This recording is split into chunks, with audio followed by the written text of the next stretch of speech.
윤석열 대통령이 오늘 유엔 총회에 참석하고 취임 후 지난해에 이어 2년 연속으로 기조연설에 나섰습니다. 연준이 이틀간의 정례회의를 마무리하고 기준금리를 현재 범위 그대로 유지하기로 결정했습니다. 비만 치료제 위고비가 품귀 현상을 초래할 정도로 인기를 끌면서 합법 복제약은 물론 불법 복제와 판매까지 폭증하고 있습니다. 테슬라 CEO 일론 머스크가 설립한 뇌 신경과학 스타트업 뉴럴링크가 사람의 뇌에 컴퓨터 칩을 이식하기 위한 임상시험을 승인받았습니다. 분야를 초월한 한류 열풍이 이어지는 가운데 뉴욕타임스가 할메니얼이라는 단어를 인용하면서 한국의 디저트 약과를 소개했습니다. 이상은 이 시각 주요 뉴스입니다. 시청자 여러분 안녕하십니까? KBN 뉴스입니다. 윤석열 대통령이 오늘 유엔 총회에 참석하고 취임 후 지난해에 이어 2년 연속으로 기조연설에 나섰습니다. 오늘 윤 대통령의 기조연설 키워드는 북한과 러시아에 대한 경고, 그리고 글로벌 중추국가로서의 한국의 기여와 책임이었습니다. 윤석열 대통령은 오늘 오후 제78차 유엔 총회가 열리는 유엔 본부 본회의장에서 기조연설을 통해 북러 군사거래는 우크라이나뿐만 아니라 대한민국의 안보와 평화를 직접적으로 겨냥한 도발이라고 경고했습니다.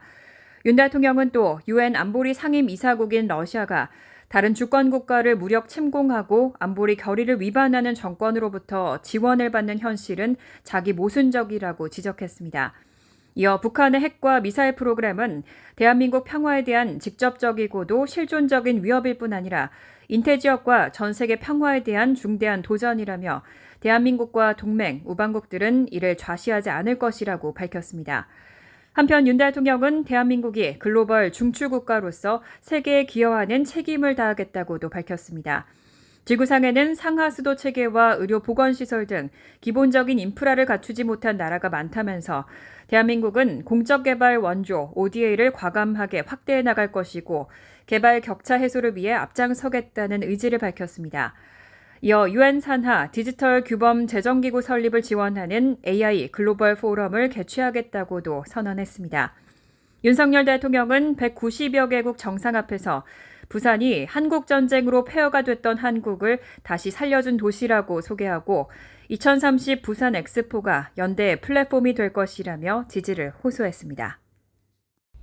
오늘 연준은 이틀간의 정례회의를 마무리했습니다. 시장의 예상대로 연준은 기준금리를 현재 범위 그대로 동결한다고 밝혔습니다.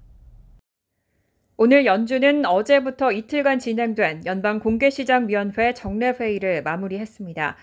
회의 결과 연준은 기준금리를 현재의 5.25%에서 5.50% 범위 그대로 유지하기로 결정했습니다. 6월에 금리를 동결한 이후 3개월 만에 이뤄진 두 번째 동결 조치로 한국과 미국의 금리 차이는 2%포인트를 그대로 유지하게 됐습니다. 연준은 현재 경제 상황을 긍정적으로 평가하고 최근 지표상 경제 활동이 확장되고 있으며 실업률은 낮은 수준을 유지하고 있다고 설명했습니다. 또 FOMC의 목표는 최대의 고용과 2%의 물가 상승률이며 이 목표를 지지하기 위해 이번 결정을 내렸다고 덧붙였습니다. 연준은 코로나19 팬데믹 회복 과정에서의 인플레이션에 대응해 지난해 여러 차례에 걸쳐 금리를 인상했습니다. 특히 지난해 6월과 7월, 9월과 11월에는 4차례 연속 파격적인 자이언트 스텝을 밟는 등 공격적인 조치를 취해오다 숨고르기에 들어간 양상입니다. 이번 회의에서 연준은 올해 말 금리를 직전 전망과 동일한 5.6%로 예상했고 올해 물가 상승률은 3.3%, 국내 총생산 GDP 성장률은 2.1%로 각각 전망했습니다. 비만 치료제 위고비가 품귀 현상을 초래할 정도로 인기를 끌고 있습니다. FDA가 공급 부족을 선언하고 복제가 허용된 이후로 합법 복제약은 물론 불법 복제와 판매까지 폭증하고 있습니다. 오동윤 기자가 보도합니다. 워싱턴 포스트 보도에 따르면 위고비로 딸이 다이어트에 성공적인 효과를 거둔 뒤 틱톡 팔로워가 폭증한 한 아버지는 이 복제약을 3분의 1 가격인 $300에 판매하는 사업을 시작했습니다. 지난해 식품의약국 FDA가 위고비 공급이 부족하다고 선언하면서 복제약 생산이 가능해졌기 때문입니다. 일반적으로 조제약국은 FDA 승인 약품에 복제약을 생산할 수 없습니다. 하지만 FDA가 공급 부족을 선언한 약들은 다릅니다. FDA는 지난해 3월부터 위고비를 공급 부족 약품으로 지정했고 같은 성분의 당뇨 치료제 오젬픽은 8월에 공급 부족으로 지정했습니다. 이후 세마글루타이드라는 주 성분을 중심으로 한 복제약 시장이 전례 없이 폭발적으로 성장하고 있습니다. 하지만 문제는 자격을 갖춘 의학 전문가만이 아니라 규정 위반 이력이 있는 기업가나 총기 강도까지 복제약 생산에 뛰어들고 있다는 겁니다. 이와 관련해 FDA는 지난 5월 허가받지 않은 업체로부터 온라인으로 약을 구매하면 해로울 수 있다고 경고했습니다. FDA가 공급 부족 지정을 철회하면 조제 약국들은 세마글루타이드를 판매할 수 없습니다. 그럼에도 일부 조제 약국들은 이를 큰 사업 기회로 삼고 있는 것으로 보입니다. 이 약의 대표 제조사인 덴마크의 노보노디스크는 약의 수요를 충족하려면 시간이 필요하다는 입장을 밝히는 한편 이미 여러 조제 약국에 대해 특허권 침해로 소송을 제기한 상태입니다. KBN 뉴스 오동윤입니다. 공화당이 다수를 차지하고 있는 하원에서는 오는 28일 바이든 대통령에 대한 탄핵 청문회가 열릴 예정입니다. 바이든 대통령 일가의 금융거래 의혹이 다뤄질 것으로 보입니다. 공화당이 다수를 점하고 있는 하원에서 28일 바이든 대통령에 대한 탄핵 청문회가 예정돼 있습니다. 이번 청문회의 주요 내용은 바이든 대통령의 차남 헌터 바이든과 동생 제임스 바이든의 금융거래와 관련된 부분입니다.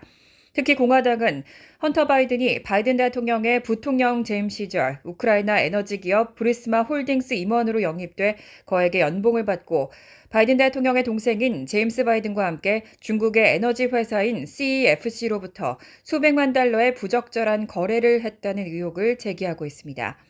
다만 아직까지 구체적인 증거는 제시하지 않았습니다.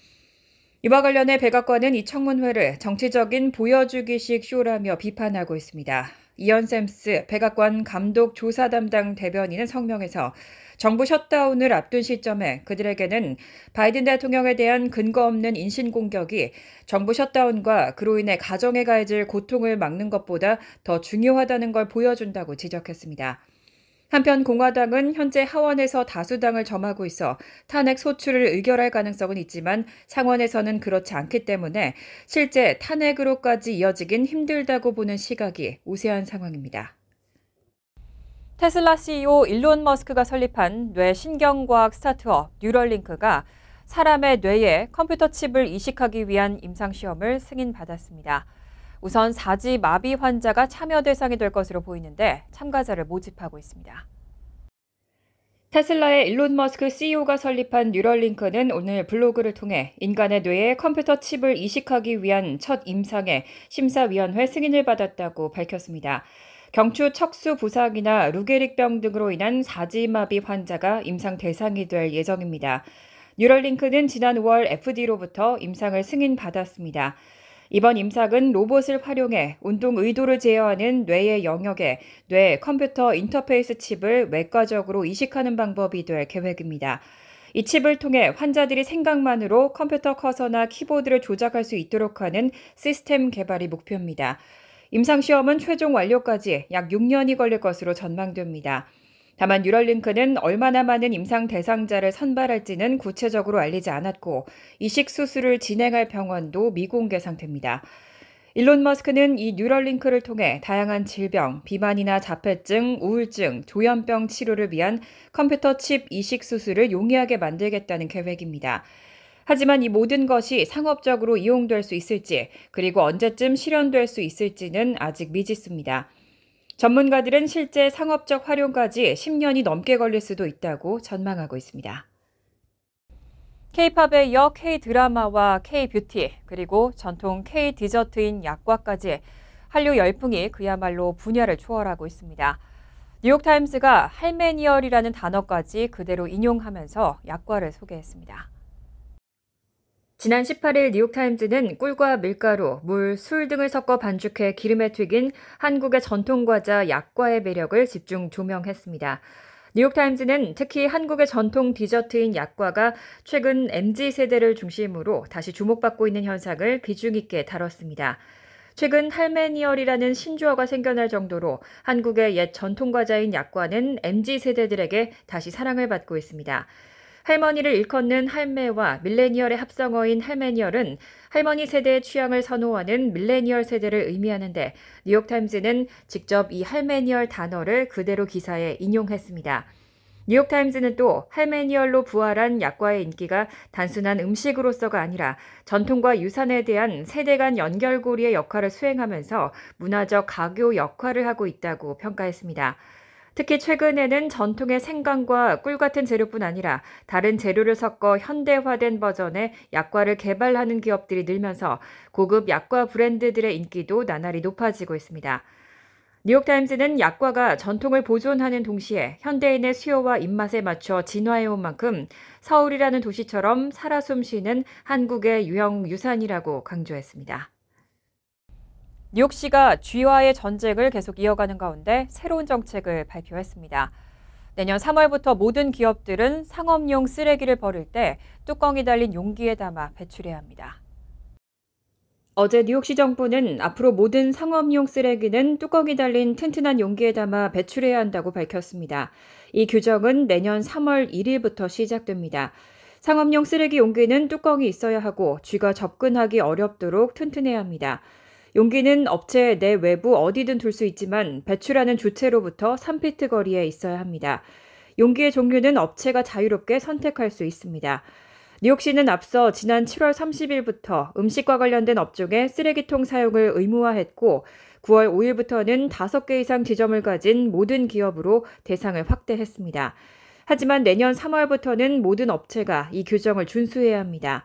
시 정부는 이런 노력의 결과로 올해 여름 기준 지난해보다 쥐 목격 사례가 20% 감소했고 쥐 감축 구역에서는 45%까지 감소했다고 밝혔습니다. 한국국민건강보험공단이 해외에서 입국하는 국민들의 의료보험 적용을 위해서 시스템을 개선했습니다. 이제 해외 체류하다 입국할 때도 별도의 신고 없이 귀국 당일부터 곧바로 건강보험 급여를 받을 수 있습니다. 한국 정부가 해외 체류하다 귀국하는 유학생과 주재원들을 대상으로 앞으로는 다시 한국에 입국하는 귀국 당일부터 건강보험을 적용받을 수 있도록 조치를 취했습니다. 기존에는 한국국민건강보험법 제54조에 따라 국외 체류 시 건강보험 급여가 정지됐습니다. 귀국 후 병원 진료가 필요할 때마다 여권과 같은 입국 서류 제출과 급여 정지 해제 신고 과정을 거쳐야 했습니다. 하지만 한국국민건강보험공단은 이런 불편을 해소하기 위해 모바일 앱 더 건강보험과 공식 홈페이지에서 급여 정지 해제 신고 서비스를 개선했습니다. 무엇보다 별도의 입국 서류 제출 없이 이 신고가 처리되고 건보공단은 법무부의 출입국 자료를 통해 입국 일자를 확인한다고 밝혔습니다. 건보공단 관계자는 앞으로도 민원 편의를 위해 온라인 신고 채널을 확대할 예정이라고 전했습니다. 간추린 소식입니다. 뉴욕을 방문 중인 오세훈 서울시장은 지난 18일 뉴욕시청에서 에릭 애담스 뉴욕시장과 면담하고 서울시와 뉴욕시가 경제, 사회, 기후, 문화 등 다양한 분야에서 교류 협력을 확대하는 내용의 친선도시 양해각서를 체결했습니다. 오 시장은 오늘을 계기로 양 도시가 함께 시민의 삶의 질을 높이고 도시 경쟁력을 발전시켜 나가는 관계가 마련됐으면 한다고 밝혔습니다. 아담스 시장은 미국의 서울이 바로 뉴욕시라며 환경과 재생에너지, 신기술 분야에서 양 도시가 협력할 수 있는 바가 굉장히 크다고 생각한다고 화답했습니다. 기업 정보업체 모닝 컨설트가 어제 발표한 여론조사에 따르면 공화당 주도 하원이 추진하는 바이든 대통령 상대 탄핵 조사에 응답자 48%가 지지한다고 대답했습니다. 여론조사 결과 해당 탄핵 조사를 지지하지 않는다는 응답은 42%로 지지한다는 응답보다 적었습니다.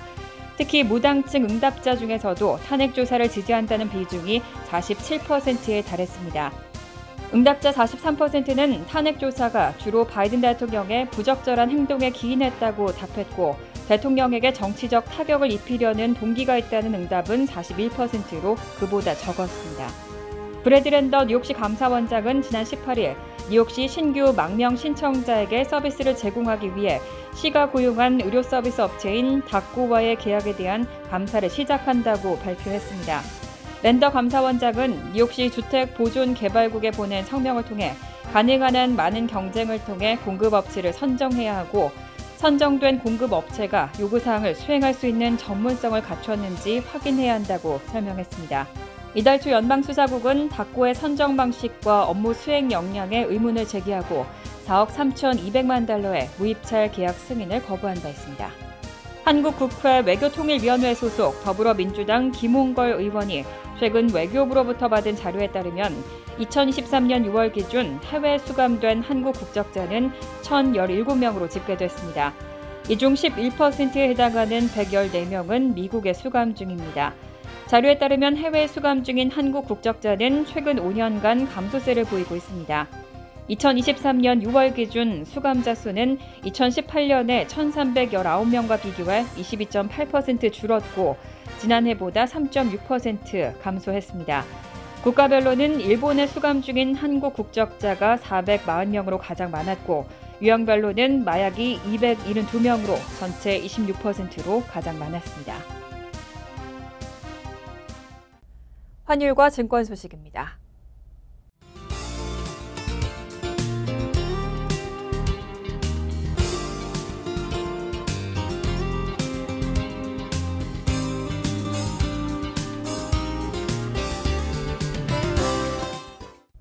이어서 날씨입니다.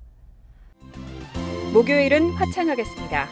낮 최고 기온은 69도, 섭씨 21도, 밤 최저 기온은 57도, 섭씨 14도로 예상됩니다. 금요일도 화창하겠지만 밤늦게는 비 내릴 가능성이 있습니다. 토요일은 비가 내릴 것으로 예상됩니다. 이상으로 KBN 뉴스를 마칩니다. KBN과 함께 즐거운 저녁 되시기 바랍니다.